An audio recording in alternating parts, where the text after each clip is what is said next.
You may have heard someone describe an image as having a certain color temperature. It's warm or cool. So typically a warm image tends to look orangey or yellowy and some reddish tones, and then whereas a cool image will look, more blue or cyan. So here's an image where you might want to play around with the different temperature of the image. Not really worried about changing the contrast and adding black or white or pumping up the midtone contrast. I just want to change the overall color temperature of the image to make it either warmer or cooler. Now, if you're a photographer and you have a camera bag with a bunch of lenses in it, you might actually have some photo filters in there as well that you typically would screw on top of your lens or at the end of your lens. That changes how the camera interprets the light. And there's all sorts of different physical analog filters that you can buy for your camera. There's polarizing filters, there's color filters, there's filters for shooting underwater, and so forth.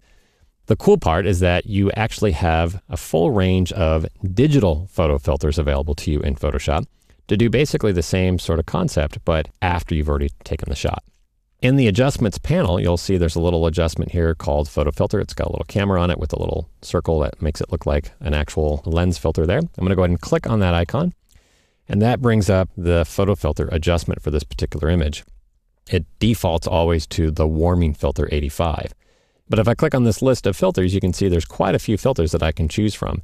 If my goal was to cool the temperature of this image, then I have 3 different cooling filters to choose from. And these are common filters. Like if you were to go buy a physical filter in a camera supply store, these would be what these are called. I need a cooling filter or an 80 filter or an 82 or an 85 or whatever. I'm going to go ahead and choose cooling filter 80. And you can see it dramatically changes the effect of the image. I'm going to go ahead and turn that on and off. Here's the preview button or the visibility button. I'm going to turn that off. There's before. And there's after, and you can see I've really cooled off the sky and the sand of the beach there.